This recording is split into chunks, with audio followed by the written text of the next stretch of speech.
ভারত ও পাকিস্তানের মধ্যে সাম্প্রতিক সামরিক উত্তেজনা বিশ্ব রাজনীতিতে যেমন চাঞ্চল্য সৃষ্টি করেছে, তেমনি এর বাণিজ্যিক সুফল ঘরে তুলছে বেইজিং। গত বছরের সেই আকাশ যুদ্ধের পর চীনের তৈরি যুদ্ধ বিমানের চাহিদা বিশ্ববাজারে তুঙ্গে। এর ফলে 2025 সালে রেকর্ড পরিমাণ মুনাফা অর্জন করেছে চীনের অন্যতম শীর্ষ প্রতিরক্ষা সরঞ্জাম নির্মাতা প্রতিষ্ঠান এভিআইসি চেংডু এয়ারক্রাফট কোং।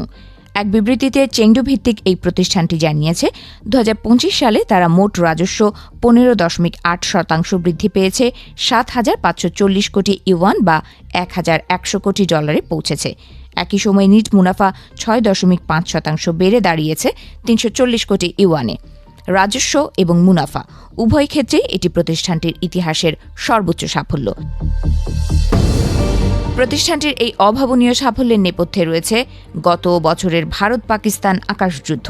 সেই সময় পাকিস্তানের আকাশসীমায় অনুপ্রবেশকারী ভারতীয় যুদ্ধ বিমান মোকাবেলায় পাকিস্তান চীনের তৈরি J-10C যুদ্ধ বিমান ব্যবহার করে।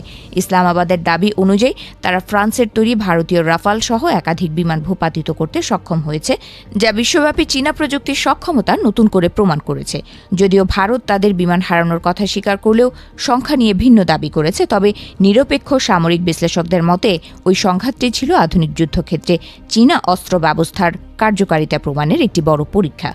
এরপর থেকেই উদীয়মান বাজারগুলোতে চেংডুর যুদ্ধ বিমান ব্যাপক চাহিদা তৈরি হয়, ফলে প্রতিফলন ঘটেছে চলতি বছরের প্রথম প্রান্তিকের বিক্রিতে। এভিআইসি চেংডুর তথ্য মতে 2026 সালের প্রথম প্রান্তিকে তাদের বিক্রি গত বছরে একই সময়ের তুলনায় প্রায় 80% বৃদ্ধি পেয়েছে। প্রতিষ্ঠানটি আরও জানিয়েছে, তাদের সম্পদ পুনর্গঠন প্রক্রিয়া এবং যুদ্ধবিমান উৎপাদন কার্যক্রমের আধুনিকায়ন এই প্রবৃদ্ধি অর্জনে সহায়ক হয়েছে। বিশেষ করে একক ইঞ্জিনের বহুমুখী ব্যবহারের উপযোগী J-10 যুদ্ধবিমানটি এখন আন্তর্জাতিক ক্রেতাদের প্রধান আকর্ষণে পরিণত হয়েছে। কেবল J-10 নয়, পাকিস্তান ও চীনের যৌথ উদ্যোগে তৈরি JF-17 থান্ডার যুদ্ধবিমানটি কেনার দৌড়েও সামিল হয়েছে বেশ কিছু দেশ। বর্তমানে ইরাক, বাংলাদেশ ও ইন্দোনেশিয়া এই বিমানটি কেনার ব্যাপারে গভীর আগ্রহ দেখিয়েছে। এর আগে ইন্দোনেশিয়া সরাসরি J-10 বিমানটি তাদের বিমান বাহিনীতে অন্তর্ভুক্ত করার পরিকল্পনা প্রকাশ করেছিল। বিদেশে অস্ত্র রফতানি বৃদ্ধি করাকে কৌশলগত লক্ষ্য হিসেবে নির্ধারণ করেছে এভিআইসি চেংডু। তারা ইতোমধ্যে সিচুয়ান প্রদেশের সরকারের সঙ্গে মহাকাশ উৎপাদন ব্যবস্থা সম্প্রসারণের জন্য একটি বড় চুক্তি স্বাক্ষর করেছে।